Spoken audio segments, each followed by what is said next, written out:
ሰላም ጤና ይስጥልን እጅጉን የተወደዳችሁና የተከበራችሁ የአዲስ ስፖርት ቤተሰቦቻችን እንደምን አላችሁልን? ከእናንተው ከሆነው ከአዲስ ስፖርት የዩቲዩብ ቻናላችን አዳዲስ ስፖርታዊ ጉዳዮችን ልናካፍላችሁ እነሆ ዳግም ተገናኘን። ስለምታደምጡን ስለምትከታተሉን ቆይታችሁ ከኛ ጋር ስለሆነ እጅጉን ከልብ አድርገን ነው የምናመሰግነው። በዛሬው የዕለተ ማክሰኞ የማለዳ ስፖርት የመረጃ ሰዓታችን ላይ የተለያዩ ስፖርታዊ ጉዳዮችን ወደ እናንተ እያደረስን ቆይታን የምናደርግ ይሆናል። ፉአድ ባህሩ የዛሬውን ፕሮግራም እየመራው ከእናንተ ጋር ቆይታን አደርጋለሁ። እናንተም ቪዲዮአችንን ላይክ፣ ቻናላችንን ሰብስክራይብ እያደረጋችሁ ቆይታችሁን ከኛ ጋር እንድታደርጉ ነው በአክብሮት የምንጋብዘው። በዛሬ ፕሮግራማችን ሰፋ ያሉ ጉዳዮችን ነው የምናነሳው። ክለቦችን የተመለከቱ እጅግ በርከት ያሉ ስፖርታዊ ጉዳዮች እየተነሱ ነው። እንግዲህ እነሱን ጉዳዮች ጠቅለል አድርገን ትልልቆቹን ክለቦች እየገባን ማንቸስተር ዩናይትድ እና አርሰናል ቤት እየገባን የተለያዩ ርዕሰ ጉዳዮቻቸውን የምናነሳ ይሆናል። በየቅደም ተከተላቸው ሐሳብ አስተያየቶቻችሁን አጋሩን። ቪዲዮአችንን ላይክ፣ ቻናላችንን ሰብስክራይብ እያደረጋችሁ ከኛ ጋር አብራችሁ ቆዩ። ከመሸጋገሪያ በኋላ በድጋሚ ተመልሰን መጣለን። አብራችሁኝ ቆዩ።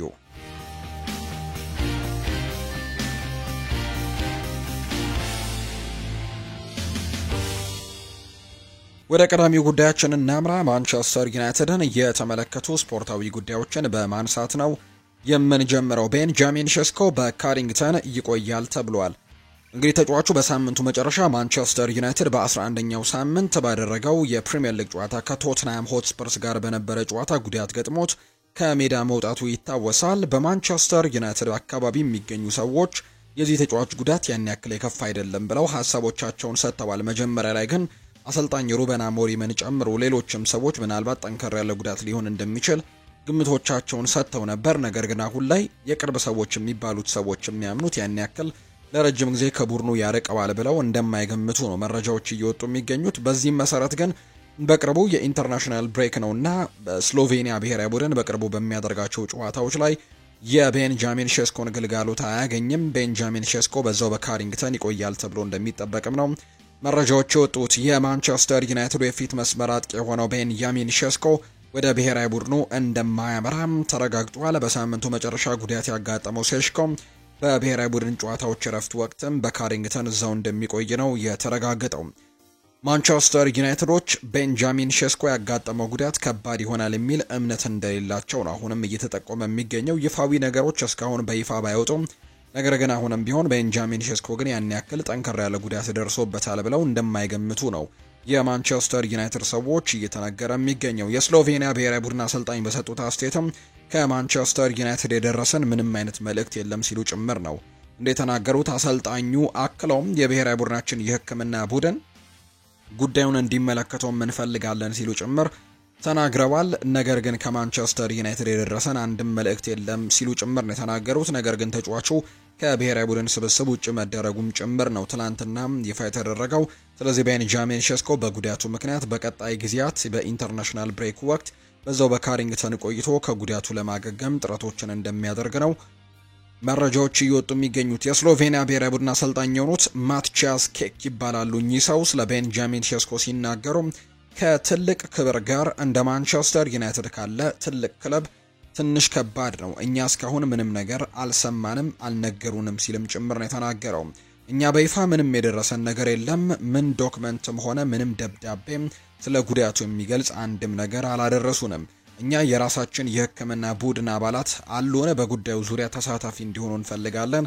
የኛ ዶክተሮች በዚህ ፊልድም የተዋጣላቸው ናቸው ሲሉ ጭምር ነው አሰልጣኙ የሚናገሩት። እኛ በዚህ ቦታ ዝም ብለን አይደለም ሰው እንግዲህ ያስቀመጥ ነው ሲልም ጭምር ነው የተናገረውና የኛ ሰዎችም ቢያዩት ጥሩ ነበር ሲልም ጭምር ነው የተናገረው። የስሎቬኒያ ብሔራዊ ቡድን አሰልጣኝ ይቀጥልና በዩናይትድ ላይ ቅሬታቸውንም ጭምር ነው የገለጹት። ብሔራዊ ቡድኑ ልዩ የሆነ ነገር ነው እና ደግሞ ከሁሉም ሰው በጣም ደግሞ ልዩ የሆነ ክብርም ሊሰጠው ይገባል ብሔራዊ ቡድን ሲልም ጭምር ይናገራል። ስሎቬኒያ ይህ ክብር ይገባታል። በሌላ በኩል ፈርጣማ የሆኑት እንደ ፕሪሚየር ሊግ አስደናቂ የሆኑ ሊግ ያላቸው እንደ እንግሊዝ አይነቶቹም አሉ ሲል ጭምር ነው የስሎቬኒያ ብሔራዊ ቡድን አሰልጣኝ የሆነው ሰው ሀሳቡን እየሰጠ የሚገኘው። ከቤንጃሚን ሼስኮ ጉዳት ጋር በተያያዘ በቀጣይ በይፋ ሪፖርቶች ይወጣሉ። ይህ ተጫዋች ለምን ያክል ጊዜ ከሜዳ ይርቃል የሚለው ጉዳይ ይፋ ይደረጋል ተብሎ ይጠበቃል። ለጊዜው ግን ያለው መረጃ ተጫዋቹ ከብሔራዊ ቡድን ስብስብ ውጭ ተደርጓል። ጉዳቱ ደግሞ ያን ያክል የከፋ አይደለም ብለው ማንቸስተር ዩናይትድ ሰዎች ያምናሉ። አንዳንድ ትላንትና እንግዲህ የተረጋገጡ መረጃዎች አይደሉም፣ ነገር ግን አንዳንድ መረጃዎች እንደወጡት ከሆነ ተጫዋቹ ምናልባት እስከ 5 ሳምንት ከሜዳ ሊርቅ ይችላል የሚሉ ግምቶች ያወጡ ሚዲያዎች አሉ። ነገር ግን የተረጋገጠ ወይም ደግሞ ማንቸስተር ዩናይትድ በይፋ ያወጣው እንግዲህ መረጃ የለምና እነዛን መረጃዎች እንግዲህ መቀበሉ ትንሽ ከባድ ቢሆንም ነገር ግን እንደዚህ ብለው ደግሞ መረጃዎችን ያወጣሉ። በቀጣይ ግን ይፋ ይደረጋል ተብሎ ይጠበቃል። የቤንጃሚን ሸስኮ የጉዳት መጠን በይፋ ይገለጻል ተብሎ እንደሚታሰብ ነው መረጃዎች አሁን ላይ በትልቁ እየወጡ የሚገኙት። ሌላኛው ከማንቸስተር ዩናይትድ ጋር በተያያዘም የሚነሳው ጉዳይ ራስመስ ሆይለንድ ወደ ማንቸስተር ዩናይትድ አይመለስም የሚል መረጃን ፋብሪዚዮ ሮማኖ ትላንትና ይፋ አድርጓል። ራስመስ ሆይለንድ በውሰት ማንቸስተር ዩናይትድን የለቀቀ አይነት እንግዲህ ተጫዋች ስሜት አይሰማውም። እሱ 100% ከማንቸስተር ዩናይትድ እንደወጣ ነው የሚያስበው። የናፖሊ ተጫዋችም እንደሆነ ነው አሁን ላይ የሚመለከተው እንጂ ወደ ማንቸስተር ዩናይትድ የመመለስ ምንም አይነት እድል አለው ብሎ ለራሱ ጭምር እንደማያምን ነው መረጃዎች እየወጡ የሚገኙትና ተጫዋቹ ከማንቸስተር ዩናይትድ ጠቅልሎ እንደወጣ ነው የሚያስበው። ምንም እንኳን ተጫዋቹ በውሰት ቢሆንም ወደ ጣሊያኑ ክለብ የተዘዋወረው ነገር ግን በናፖሊ ቤት ሙሉ የራሱ ተጫዋች እንደሆነ የናፖሊ ተጫዋች እንደሆነ አድርጎ ራሱን ይቆጥረዋል። 100%ም የናፖሊ ተጫዋች ነኝ ብሎ እንደሚያስብ ጭምር ነው የተናገረውና ወደ ማንቸስተር ዩናይትድ የመመለስ እድሉ በጣም ጠባብ ሆኗል። ናፖሊ የተጫዋቹን ኮንትራት ወደ ቋሚነት የመቀየር ፍላጎት ያላቸው ሲሆን እሱን ለማስፈረምም የሚያግዳቸው አንድም ነገር እንደሌለ ነው መረጃዎች እየወጡ የሚገኙት። በማንቸስተር ዩናይትድ ጥቂት የውድድር ዓመታትን አሳልፈዋል። በአሰልጣኝ ኤሪክ ቴን ሃግ ጊዜ ነው የመጣው። እንግዲህ ጥሩ ተስፋ ተጥሎበት የመጣ ተጫዋች ቢሆንም ነገር ግን ወጣ ገባ የሚል አይነት አቋምን ነበር ሲያሳይ የነበረው። አንዳንድ ጊዜያቶች ላይ በጣም ጥሩ የሆነና ተደጋጋሚ ጎሎችን የሚያስቆጥር አይነት ተጫዋች ነበር። ነገር ግን በአብዛኞቹ ጊዜያቶች ደግሞ ለማንቸስተር ዩናይትድ ጎሎችን ማስቆጠር ያልቻለባቸውን አጋጣሚዎች እናስታውሳለን። ለማንቸስተር ዩናይትድ መጫወት ግን ትልቅ ክብር እንዳለው ጭምር ይናገር ነበር ራስመስ ሆይለንድ። ነገር ግን በዩናይትድ ቤት የሚጠበቀውን አይነት ስኬት ማምጣት አልቻለም። በእርግጥ ታዳጊ ተጫዋች ነው። በማንቸስተር ዩናይትድ ቤትም ከባድ ጫናዎች እንዳሉትም ይታወቃልና በአንዳንድ ነገሮች ምክንያት ተጫዋቹ ሳይሳካለት ቀርቷል። በተለይ ደግሞ በመጨረሻዎቹ አካባቢዎች ላይ ጎል ለማስቆጠርም እጅግ በጣም ተቸግሮ እንደነበር የምናስታውሰው ነው። በእርግጥ እሱ በነበረበት ጊዜ ቡድኑ የጎል እድሎችን የመፍጠር ችግር እንደነበረበትም ይታወሳል። በናፖሊ ቤት ጥሩ ጊዜያቶችን እያሳለፈ ነው የሚገኘው። ተደጋጋሚ ጎሎችን ማስቆጠር ችሏል። ወደ ማንቸስተር ዩናይትድ የመመለስ እድሉም በጣም ጠባብ እንደሆነ ጭምር ነው መረጃዎች በትልቁ እያጋሩ የሚገኙት። ሌላኛው ሳንቾም ከማንቸስተር ዩናይትድ የሚለቀው ተጫዋች ነው። የዩናይትድ ሰዎች በውስጥ እንደሚያምኑት ከሆነ የሳንቾ ኮንትራት በዚህ ክረምት መጠናቀቁ ትልቅ እድል እንደሆነ ነው የሚቀበሉት። የክለቡ ሰዎች ይህንን ሳንቾን ለማሰናበት ጥሩ ጊዜ እንደሆነና ለሱ በዚህ ትልቅ ደሞዙ ለተጨማሪ ዓመት ኮንትራት መስጠቱ ስህተት እንደሆነ ጭምር ያምናሉ። እሱ በዚህ ክረምት በነፃ ዩናይትድን ይሰናበታል ተብሎ የሚጠበቅ ሲሆን እስካሁን ድረስ ግን በዩናይትድ ምንም አይነት የተወሰነ ውሳኔ ለተጫዋቹ በቀጥታ አልተነገረውም ነው የተባለው። ከኮንትራት ነፃ ይሆናል ክረምት ላይ። ማንቸስተር ዩናይትድ ይህንን ተጫዋች እየተጠቀመበት አይደለም። ተጫዋቹን ለመሸጥ ተደጋጋሚ ጊዜ ፍላጎቶችን ቢያሳይም ተጫዋቹ ግን በምርጫዎቹ ምክንያት እንግዲህ ማንቸስተር ዩናይትድ የተስማማባቸውን ዝውውሮች ጭምር ሳይስማማ የቀረባቸውን አጋጣሚዎች ተመልክተናል። አሁን ላይ ደሞዙን እንግዲህ ሙሉ ለሙሉ መቀነስ ይፈልጋሉ ማንቸስተር ዩናይትዶች። ይህንን ተጫዋች ከክለቡ በማስወጣት ከኮንትራት ነፃ ይሆናል። ስለዚህ ማንቸስተር ዩናይትድ ጥሩ ጊዜ እንዳገኙ ተጫዋቹን ለመልቀቅም ጥሩ እድል እንዳገኙ ጭምር ነው የሚያምኑት ሲል ነው ፋብሪዚዮ ሮማኖ መረጃውን እያጋራም የሚገኘው። ሌላኛው ከማንቸስተር ዩናይትድ ጋር የምናነሳው መረጃ ደግሞ አማዱ ኦናናን የተመለከተ መረጃ ነው። ለቪላ ከመፈረሙ በፊት ዩናይትድ ፍላጎት አሳይቶበት እንደነበር ነው የሚናገረው። ቤልጂያማዊው አማካይ አማዱ ኦናና የአሁኑ ክለቡ አስተን ቪላን ከመቀላቀሉ አስቀድሞ ማንቸስተር ዩናይትድን ሊቀላቀል የሚችልበት እድል እንደነበረው ነው የተናገረው። የተጫዋቹ ወኪል እንደሚናገረው ከሆነ አማዱ ኦናና በኤቨርተን በነበረበት ወቅት ማንቸስተር ዩናይትድ የእርሱን ሁኔታ በቅርበት ሲከታተል እንደነበር ጭምር ነው የሚናገረው። አማዱ ኦናና ጥሩ ብቃትም እያስመለከተ ነበርና ዩናይትድ ስለርሱ እኔን ጨምሮ ከብዙ አካላት ጋር ንግግሮችን አድርጓል ሲል ይናገራል። የአማዱ ኦናና ወኪል የሆነው ሰው ነው የሚናገረው። ሆኖም ግን እኔ ቃሌን ቀድሜ ለቪላ ሰጥቼ ስለነበር ቃሌን ማፍረስ አልፈለኩም። እናም ደግሞ እርሱ ቪላን እንዲቀላቀልም ማድረግ ያለው ሲል ጭምር ነው የአማዱ ኦናና ወኪል ነው ይህንን ሀሳብ እየሰጠ የሚገኘው እንጂ ማንቸስተር ዩናይትድ በኤቨርተን ባሳየው በጣም ጥሩ የሚባል እንቅስቃሴ ምክንያት አማዱ ኦናናን ለማስፈረም ትልቅ ፍላጎት እንደነበራቸው ነው የተነገረው። በዚህ ሳምንት አስተን ቪላ ቦርንመዝን ባሸነፈበት ጨዋታ ጥሩ ብቃትን ካስመለከቱ ተጫዋቾች መካከል አንደኛው ነው። ቤልጂያማዊው አማዱ ኦናና በጨዋታው ላይ ጎል ካስቆጠሩ ተጫዋቾች መካከል አንደኛው ነውና ማንቸስተር ዩናይትድ አሁን ካለበት የአማካይ ስፍራ ተጫዋቾች ችግር አንጻር ምናልባት አማዱ ኦናና አግኝቶ ቢሆን ኖሮ የተሻሉ ውጤቶችን ለማምጣት እንግዲህ ጥረቶችን ያደርጋል ተብሎ ይታሰብ ነበር። ነገር ግን በሚቀጥለው የጥርና የክረምት የተጫዋቾች የዝውውር መስኮትም ፋብሪዚዮ ሮማኖ እንደሚናገረው ከሆነ ማንቸስተር ዩናይትድ በእርግጠኝነት በዝውውር መስኮቱ የአማካይ ስፍራ ተጫዋች ያስፈርማል ሲል ሀሳቡን እየሰጠ ይገኛል። ማንቸስተር ዩናይትድ ቀጣይ ኢላማቸው የአማካይ ስፍራ ተጫዋች ማምጣት እንደሆነ ነው መረጃዎች እየወጡ የሚገኙት። ከማንቸስተር ዩናይትድ የመጨረሻ መረጃችን የምናደርገው የማንቸስተር ዩናይትዱ ወጣት የኋላ መስመር ተጫዋች የሆነው ጄምስ ኦቬሪ ቀጣዩ ዓለም ዋንጫ ውድድር ላይ ሊሳተፍ እንደሚችል ነው መረጃዎች በትልቁ እየወጡ የሚገኙት። አውስትራሊያዊው ጄምስ ኦቬሪ ምንም እንኳን በማንቸስተር ዩናይትድ ዋናው ቡድን ተሳትፎ ባያደርግም በዓለም ዋንጫው የመሳተፍ እድል ግን ሊያገኝ ይችላል ተብሎ እንደሚጠበቅ ነው መረጃዎች የወጡት። ጄምስ ኦቬሪ አሁን ላይ አውስትራሊያ በቀጣይ ለምታደርጋቸው የወዳጅነት ጨዋታዎች ለመጀመሪያ ጊዜ ለዋናው ብሔራዊ ቡድን ጥሪ ቀርቦለታል ተብሏል። የአውስትራሊያው አሰልጣኝ ቶኒ ፓፓቪች ጄምስ ኦቬሪ በቀጣዩ የዓለም ዋንጫ ጥሪ ሊቀርብለት እንደሚችል ነው ፍንጭ ሰጠው። በማንቸስተር ዩናይትድ አካዳሚ የሚጫወተው የ18 ዓመቱ ተከላካይ ጄምስ ኦቬሪ የአሰልጣኝ ሩበን አሞሪምን ቀልብ መሳቡ ሲነገር እንደነበር የምናስታውሰው ነው። ምናልባት በቀጣዩ የዓለም ዋንጫ ደግሞ ተሳትፎ ሊያደርግ እንደሚችል ነው የሚታመነው። ምንም እንኳን በማንቸስተር ዩናይትድ ዋናው ቡድን እስካሁን ተሳትፎችን ማድረግ ባይችልም ማለት ነውና በዓለም ዋንጫ ላይ ግን ተሳትፎ ሊያደርግ የሚችልበት እድል ሰፊ እንደሆነ መረጃዎች ያሳያሉ። አርሰናልን የተመለከቱ መረጃዎችን ወደ እናንተ የምናደርስበት ሰዓት ነው። ሳይመን ኮሊንግስ እንዳጋራው ከሆነ ማርቲን ኦዴጋርድ፣ ካይ ሃቨርትስ፣ ጋብሪኤል ማርቲኔሊ እና ቪክተር ዮኬረሽ ከሀገራት ጨዋታ በኋላ ለሚደረገው ጨዋታ እንግዲህ ሙሉ ለሙሉ ዝግጁ ለመሆን እየሰሩ እንዳለ ነው መረጃዎች እየወጡ የሚገኙት። አርሰናል አሁን ላይ እንግዲህ በተለይ ዘንድሮ በጣም በርከት ያሉ ተጫዋቾችን በማስፈረሙና ስኳድ ዴብዙን በማስፋቱ እንጂ በጣም በርከት ያሉ ጉዳቶች እንደገጠሙት የሚታወቅ ጉዳይ ነው።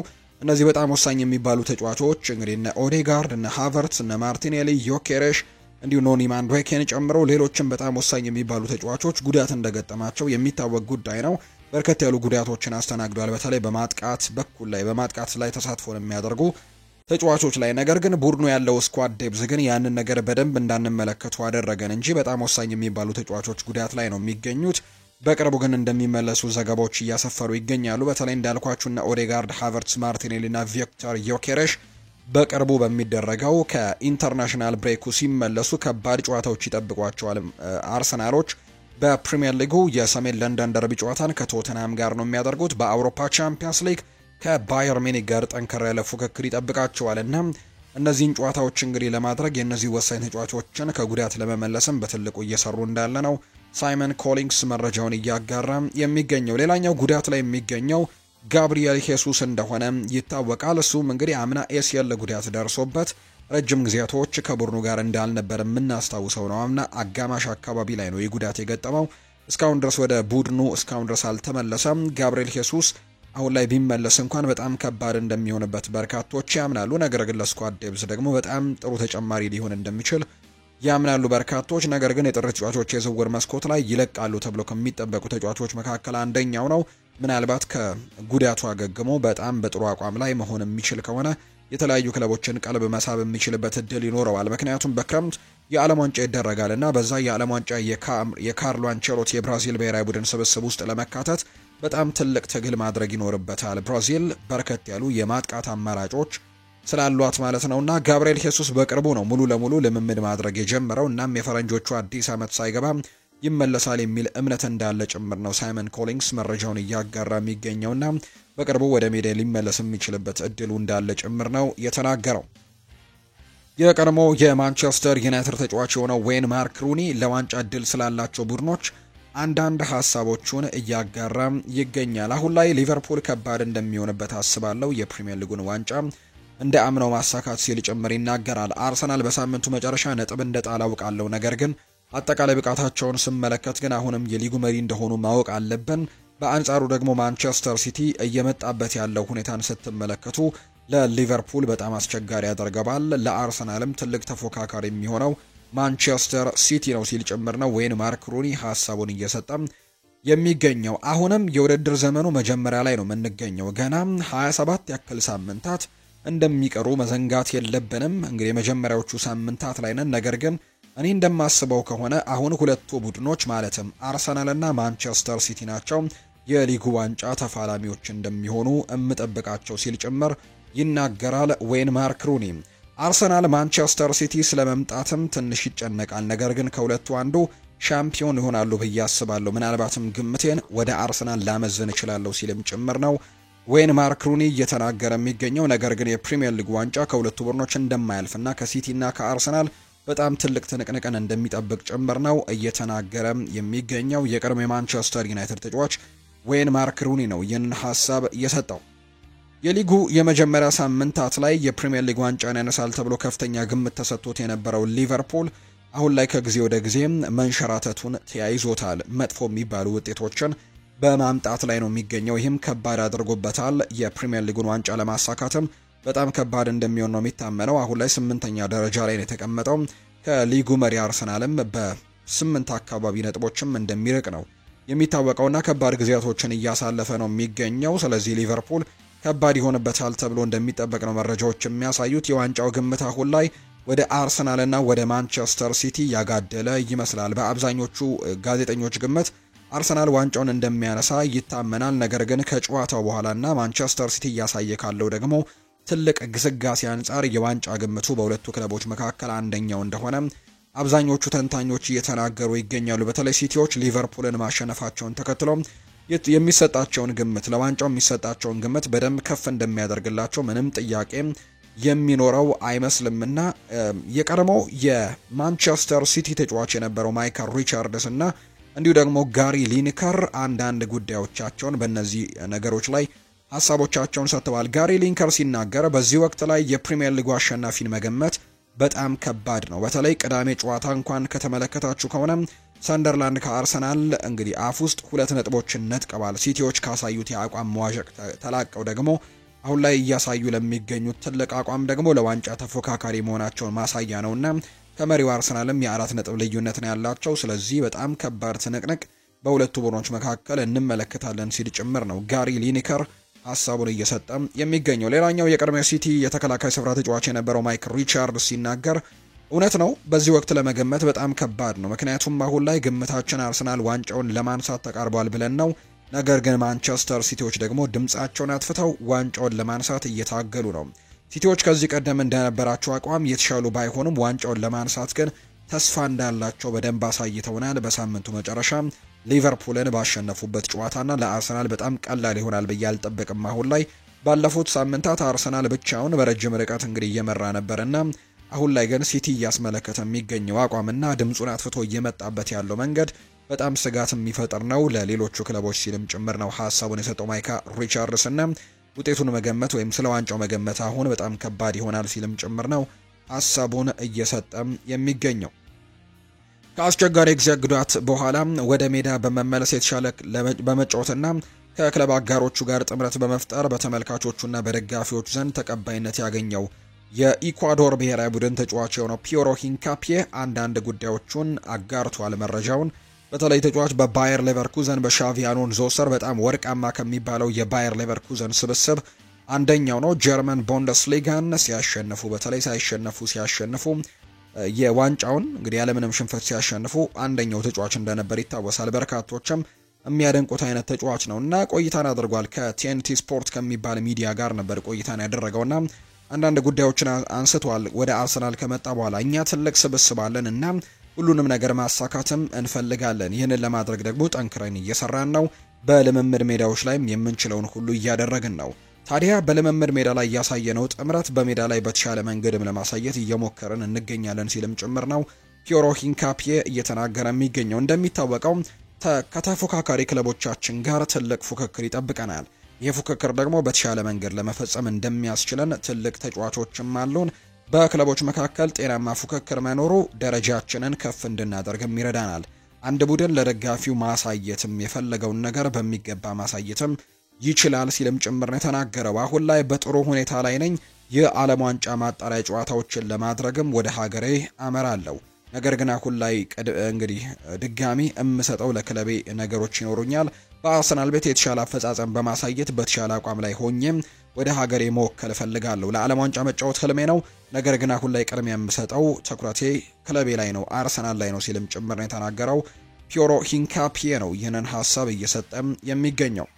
የቀድሞ የሊቨርፑል እና የማንቸስተር ዩናይትድ ተጫዋች የነበረው ማይክል ኦውን እንዲሁ ይናገራል። አርሰናል፣ ማንቸስተር ሲቲ እና ሊቨርፑል ሁሉም በጣም ጥሩ በሆነው ጨዋታ ቢጫወቱ አርሰናል አሁንም ሶስተኛው ምርጥ ቡድን ይመስለኛል። ሁሉም ሰው ፍጹም በሆነ ደረጃ ላይ ሲሆን ሊቨርፑል ማንንም ከሜዳ ውጪ ሊያሸንፍ ይችላል። ማንቸስተር ሲቲም እንዲሁ። አርሰናል ብዙ ስህተቶችን አለመስራቱ በጥንቃቄ ለመጫወት ይሞክራሉ፣ እየተንገዳገዱ ያሸንፋሉ። ምናልባትም ጥቂት ብቻ ሊያደርጉት እንደሚችሉት ማየት ይችላለሁ። ያጨዋወት ስልታቸው ሙሉ በሙሉ እንዲስማሙና ለማሸነፍ አስቸጋሪ ሊያደርጋቸው ይችላል ሲልም ጭምር ይናገራል ማይክል ኦውን። ሊቨርፑል ወይም ማንቸስተር ሲቲ ሲያሸንፉ በጣም ጥሩ ይጫወታሉና ከ5 ጨዋታዎች በ4ቱ ሊያሸንፉ ይችላሉ። ሊቨርፑል ደካማ በሆነ መልኩ ከተጫወተ ግን ይሸነፋሉ። በአርሰናል አሁንም መጥፎ በሆነ መልኩ መጫወትና ማሸነፍ ወይም አቻ ማድረግ ባህል እየሆነ ነው። ይህ ደግሞ አጫወት በዚህ የውድድር ዘመን ለነሱ ሊጠቅም ይችላል፣ ነገር ግን ረጅም ርቀት እንግዲህ አያስጉዛቸውም ሲል ይናገራል። ስለዚህ በተወሰነ መልኩ ለወጥ ማድረግ ይኖርባቸዋል እንጂ አርሰናልም በጣም ትልቅ ተፎካካሪ እንደሚሆን አስባለሁ። ነገር ግን ማንቸስተር ሲቲ እና ሊቨርፑል ግን ወደ ጥሩ ነገራቸው ከተመለሱ በጣም ጠንካራ እንደሚሆኑ ገምታለሁ ሲል ነው ማይክል ኦውን የቀድሞ የሊቨርፑል እና የማንቸስተር ዩናይትድ ተጫዋች ሀሳቡን ያጋራው። ሊቨርፑልን የተመለከቱ አንዳንድ ጉዳዮችን ደግሞ ወደ እናንተና ድረስ ውድ ቤተሰቦቻችን። ጋሪ ኔቭል ይናገራል። በተለይ እንግዲህ ስለ ፍሎሪያን ቨርትስ የተለያዩ ሀሳቦች አሁን ላይ እየተነሱ ይገኛሉ። ተጫዋቿ በርከት ያሉ ገንዘቦች ከወጣበት በኋላና ሊቨርፑልን ከተቀላቀለ በኋላ የሚጠበቅበትን አይነት ፐርፎርማንስ እያሳየ አይደለም። የሊቨርፑል ደጋፊዎችም የሚጠብቁትን ብቃት ከዚህ ተጫዋች አግኝተዋል ብሎ ማንሳት አይቻልም። ስለዚህ በዚህ ጉዳይ ላይ ሰፋ ያሉ ጉዳዮች እየተነሱ ነው የሚገኙት። ጋሪ ኔቪል ይናገራል። ፍሎሪያን ቨርትስ በጣም መጥፎ ጨዋታን እያደረገ እንደሆነ አስባለሁ።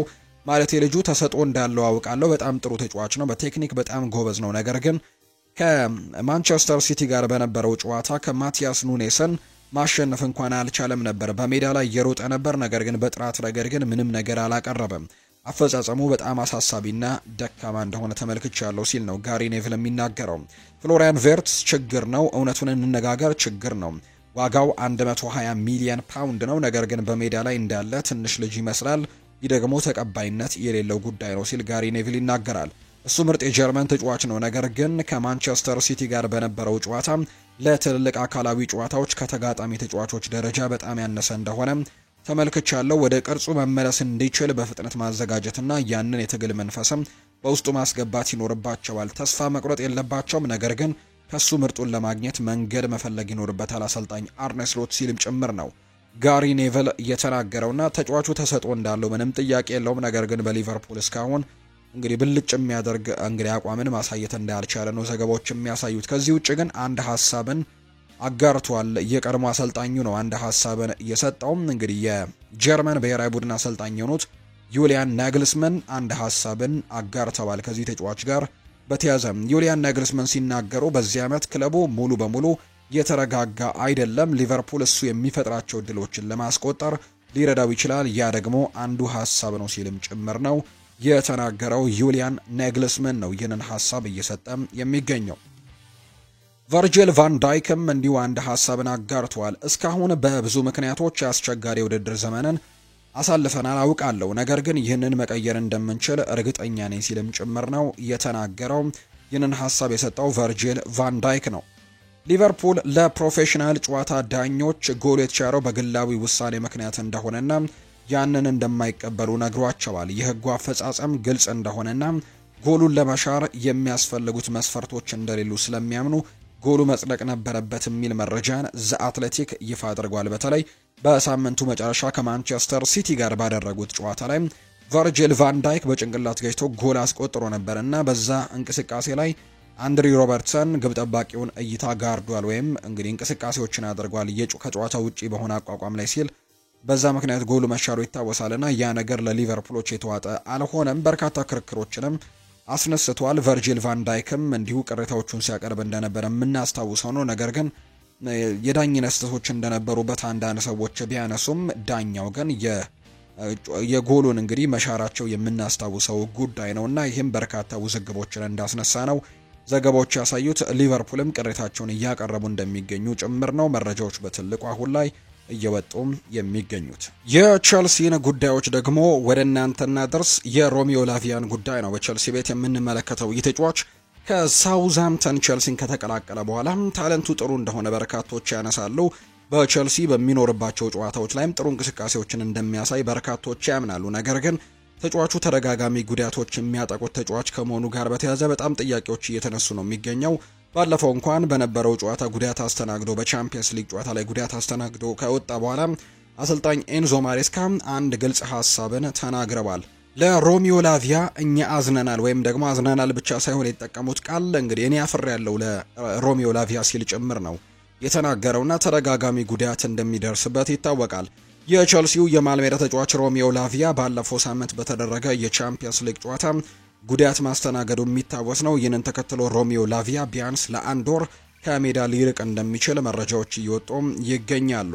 ቤልጂያማዊው አማካይ ሮሚዮ ላቪያ ቼልሲን ከተቀላቀለ ወዲህ ለ9ኛ ጊዜ መጎዳቱ የሚታወስ ጉዳይ ነው። ተጫዋቹ በጉዳቱ ምክንያትም ብቻ 77 ጨዋታዎች እስካሁን ድረስ በቼልሲ ቤት እንዳመለጡት የሚያሳዩ መረጃዎች ናቸው እየወጡ የሚገኙት። እንዲሁም ሮሚዮ ላቪያ እስካሁን 512 ቀናትን በጉዳት ምክንያት ለማሳለፍ እንደተገደደም ነው መረጃዎች እያሳዩ የሚገኙት። ተደጋጋሚ ጉዳቶች እየገጠሙት እንዳለ ነው መረጃዎቹ የወጡት።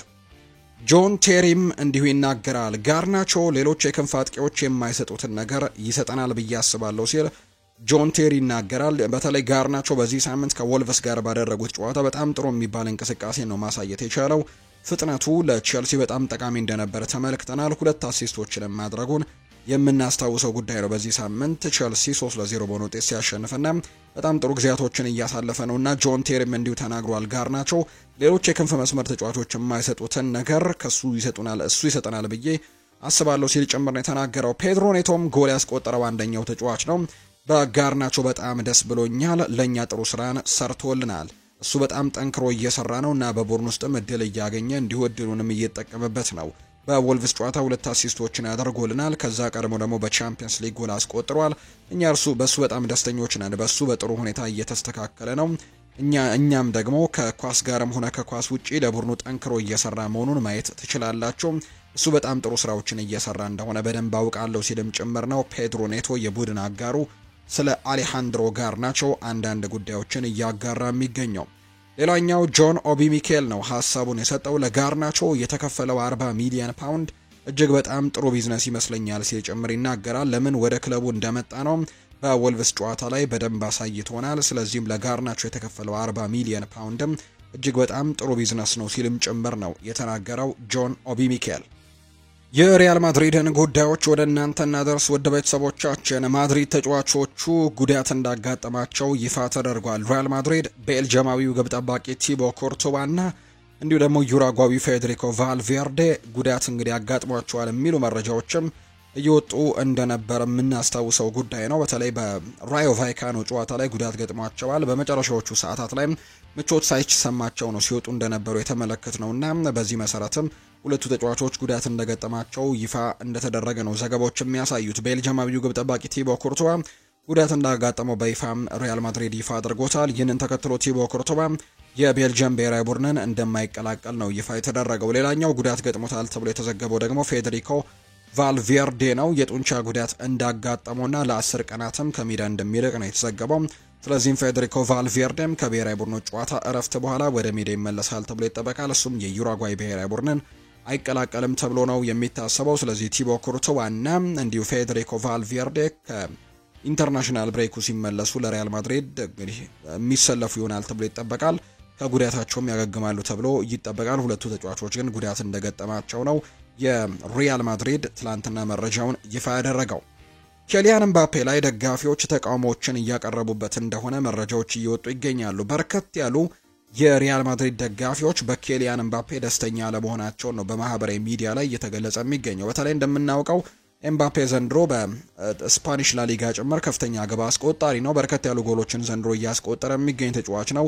በአውሮፓ ቻምፒየንስ ሊግም ጥሩ ጎሎችን እያስቆጠረ እንደሚገኝ ይታወቃልና ነገር ግን የሪያል ማድሪድ ደጋፊዎች አንዳንድ ተቃውሟቸውን እያሰሙበት ይገኛሉ። ምክንያት ከተባለ ደግሞ ኤምባፔ ጎል የሚያስቆጥረው ትርጉም በሌላቸው ጨዋታዎች ላይ ብቻ ነው ጎል እያስቆጠረ የሚገኘው ሲሉ ነው ደጋፊዎች ሀሳቦቻቸውን እየገለጹ የሚገኙትና በዚህ ምክንያትም በጣም ተቃውሟቸውን እየገለጹበት ነው። በጣም ወሳኝ በሚባሉ ትልልቅ ጨዋታዎች ላይ ግን ጎሎችን ማስቆጠር የሚከብዱ አይነት ተጫዋች እንደሆነ እየተናገሩ ይገኛሉና ኬሊያን ምባፔ ትርጉም በሌላቸው ጨዋታዎች ላይ ብቻ ነው ጎል እያስቆጠረልን የሚገኘው ሲሉ ደጋፊዎች ተቃውሟቸውን አሰምተውበታል። በተጨማሪም ኬሊያን ምባፔ ሜዳ ላይ ያለው ደካማ ቦታ አያያዝ ነው ሲሉ ተቃውሞ አቅራቢዎቹ እንዲሁ ይገልጻሉ። ኤምባፔ ላይ ደስተኛ ለመሆናቸውን ከገለጹ ደጋፊዎች መካከል አንዳንዶቹ አንፈልገውም ክለቡን ይልቀቅልን በማለትም ጭምር ነው እንደ ጻፉ መረጃዎች እየወጡ የሚገኙት። ነገር ግን በሪያል ማድሪድ ቤት ዘንድሮ ግን በርከት ያሉ ጎሎችን ያስቆጠረው ኬሊያን ምባፔ እንደሆነ ይታወቃል። በቡድን ውስጥም በጣም ወሳኝ ከሚባሉት ተጫዋቾች መካከል አንደኛው ነው። ጎል ማስቆጠሩን አልካዱም ደጋፊዎቹ። ነገር ግን ወሳኝ የሚባሉ ጨዋታዎች ላይ ግን ይህ ተጫዋች እየጠፋ ነው የሚሉ አይነት ሀሳቦችን ነው እያጋሩ የሚገኙትና በዚህ መሰረትም ተቃውሟቸውን አሰምተውበታል። የሪያል ማድሪድ የመጀመሪያ ምርጫና ትልቅ እቅድ የቪኒ ጁኒየርን ኮንትራት ማራዘም ነው። ሪያል ማድሪድ አሁንም ቢሆን ቪኒ ጁኒየርን በክለቡ ማቆየት በጥልቁ የሚፈልገው ነገር እንደሆነ ነው የሚታመነው። ምንም እንኳን ተጫዋቹ ከአሰልጣኝ ሻቪ አሎንሶ ጋር አንዳንድ ሰጣ ገባዎች ውስጥ ቢገባም፣ ነገር ግን ማድሪዶች የዚህን ተጫዋች ኮንትራት ማራዘም ግን የሚፈልጉት ነገር ነው። ክለቡ ሻቪ አሎንሶ ከቪኒ ጁኒየርን የያዘበት መንገድ ደካማ እንደሆነና ፍትሐዊ እንዳልሆነ ያምናሉ። ሻቪ አሎንሶ እየሰራ የሚገኘው ስራ ፍትሐዊ እንዳልሆነና ቪኒ ጁኒየር ላይ ያደረገው ነገርም ትክክል እንዳልሆነ ጭምር ነው የሚያምኑት። ስለዚህም ይህንን ተጫዋች ኮንትራት ግን ማራዘም ለሪያል ማድሪድ በትልቁ የሚፈልጉት ነገር እንደሆነ ነው ዘገባው ያሳየው። ሪያል ማድሪድ የቪኒ ጁኒየርን ኮንትራት እንደሚያራዝም ከተማመነ ተጫዋቹ በተደጋጋሚ በሮድሪጎ እየተቀየረ እንዲወጣ አይፈልግም። የተጫዋቹ ብቃትና በራስ መተማመንም ከፍ እንዲል ይፈልጋል። ስለዚህም ኮንትራቱን የሚያራዝመው በቦታው ላይ ወሳኙ ተጫዋች መሆኑን ሲያረጋግጥ ወይም ደግሞ በክለቡ ቦታ እንዳለው ከተመለከተ ብቻ እንደሆነ ነው መረጃዎች እየወጡ የሚገኙትና ካንዴና ሴር እንደዘገበው ከሆነ ሪያል ማድሪድ የቪኒ ጁኒየርን ኮንትራት ማራዘም ይፈልጋል። ተጫዋቹ ደግሞ በቦታው አይነኬ እንዲሆን ይፈልጋል የሚል መረጃ ነው እየወጣ የሚገኘው።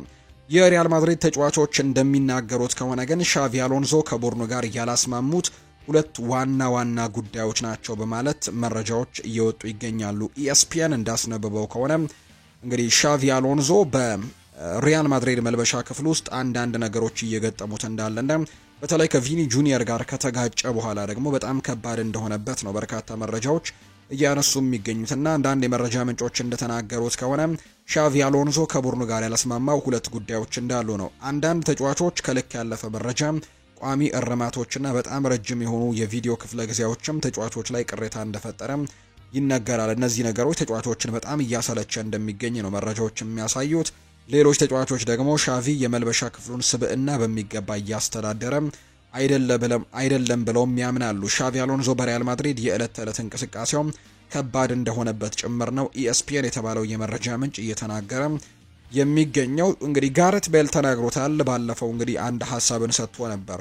ሪያል ማድሪድ ቤት ከታክቲካዊ ጉዳዮች ይልቅ በጣም ትልቁ ነገር ተጫዋቾችን ኢጎ መቆጣጠር ነው ወይም ደግሞ የተጫዋቾችን ባህሪ መቆጣጠር ነው የሚል አይነት መልበሻ ክፍሉን መቆጣጠር ነው የሚል አይነት ሀሳብን ተናግሮ ነበርና ሻቪ አሎንሶ ያ ነገር በጣም የከበደው እንደሆነ ይነገራል። በሪያል ማድሪድ ቤት በየጊዜው ጋላክቲኮዎች እንደሚኖሩ፣ ኮከብ ተጫዋቾች እንደሚኖሩ ምንም ጥያቄ የለውም። ያንን መልበሻ ክፍል ግን መቆጣጠር መቻል ለአሰልጣኙ በጣም ወሳኝ እንደሆነ ነው የሚያነሳው ጋሬት ቤልና ሻቪ አሎንሶ በሪያል ማድሪድ ተጫዋችነት ጊዜ ማሳለፉና በነ ክሪስቲያኖ ሮናልዶ በነ ጋሬት ቤል በሌሎችም በነ ሰርሂዮ ራሞስ በሌሎችም ወሳኝ በሚባሉ ኮከቦች ዘንድም እንግዲህ በማሳለፉ ምክንያት ያንን ነገር በደንብ እንደሚረዳው አስባለሁ። በካርሎ አንቸሎቲ ስርም ነበርና ያንን ነገር እንዴት መቆጣጠር እንዳለበት እንደሚያውቅ አምናለሁ። ያንን መቆጣጠር እንዳለበት ጠንቅቆ እንደሚያውቅም አስባለሁ ሲል ጋሬት ቤል ተናግሮ ነበር። ነገር ግን ሻቪ አሎንሶ በሪያል ማድሪድ ከእለት ወደ እለት በጣም ከባድ እየሆነበት እንደመጣ ነው መረጃዎች እየወጡ የሚገኙት።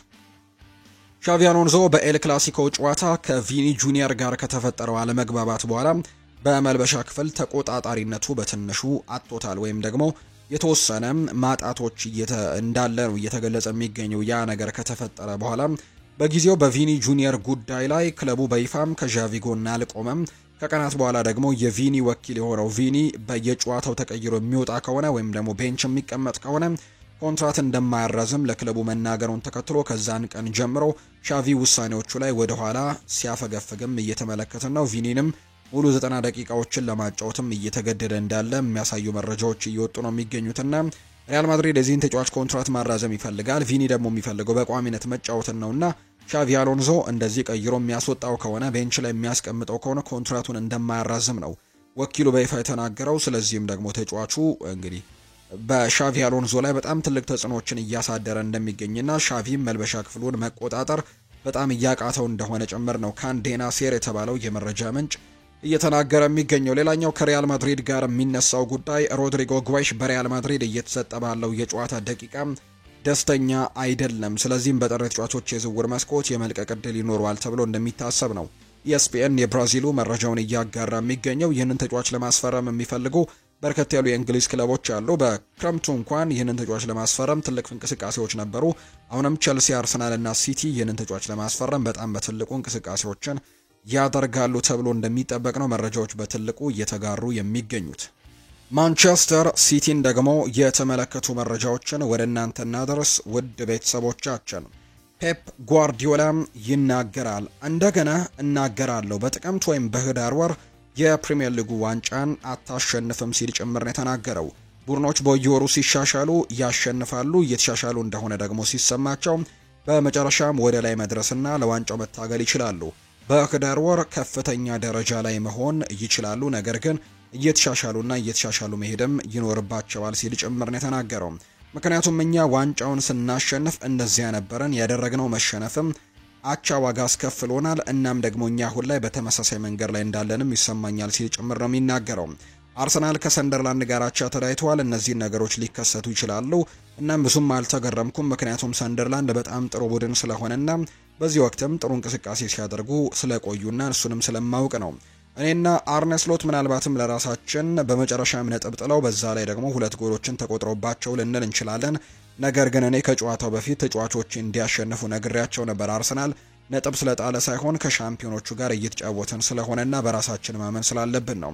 እስከ መጨረሻው ድረስም ደግሞ በዋንጫ ውድድር ውስጥም መቆየት እንደምንችል ለሁሉም ማሳየት አለብን። ስለዚህ ደግሞ ያንን ነገር አረጋግጠናል ብዬ አስባለሁ ሲል ፔፕ ጓርዲዮላ ሀሳቡን ሰጥቷል። በዛው ጨዋታ ላይ በሊቨርፑሉ ጨዋታ ላይ በጣም ኮከብ እንግዲህ ከነበሩ ተጫዋቾችና በዛ ጨዋታ ላይ በጣም ትልቅ ፐርፎርማንሳቸውን ካሳዩ ተጫዋቾች መካከል አንደኛው ጀረሚ ዶኩ እንደሆነ በርካቶች ያነሳሉ፣ ይናገራል። የሱም ሀሳቡን አርሰናል ከማንቸስተር ሲቲ ጋር በመወዳደራቸውና ሲቲ ከዚህ በፊት 2 ጊዜ ተመሳሳይ ነገር ስላደረገባቸው በዋንጫ ፉክክሩ ትንሽ እንደተጨነቁ አስባለሁ። ባለፉት 3 ዓመታት ሲቲ ከአርሰናል ጋርም እንግዲህ ከኋላ ተነስቶ 2 ጊዜ ዋንጫ ቀምቷቸዋል።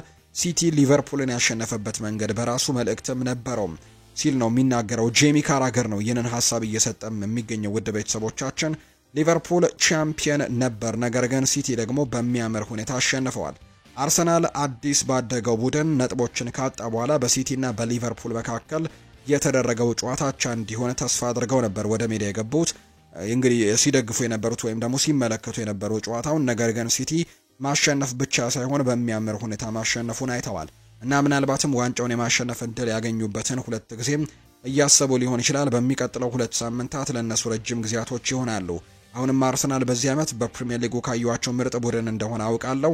በሱ ላይ ምንም ጥርጥር የለኝም። ነገር ግን ለረጅም ጊዜ ዋንጫ ስላላሸነፉ ሁሉም ትንሽ ጭንቀት ውስጥ በሚገቡ ይመስለኛል። ሲቲ ከኋላ በአስፈሪ ሁኔታ እየገሰገሰ እየመጣ ያየም ያን ተቀጣይ ተጋጣሚዎች ደግሞ የከተማ ተቀናቃኞች ሲሆኑ መፍራት፣ መጨነቅ ኖርማል ይመስለኛል። ብቻ ግን የሚሆነውን አብረን እናያለን ሲልም ጭምር ነው የተናገረው። ጄሚ ካራገር ነው ይህንን ሀሳብ የሰጠው።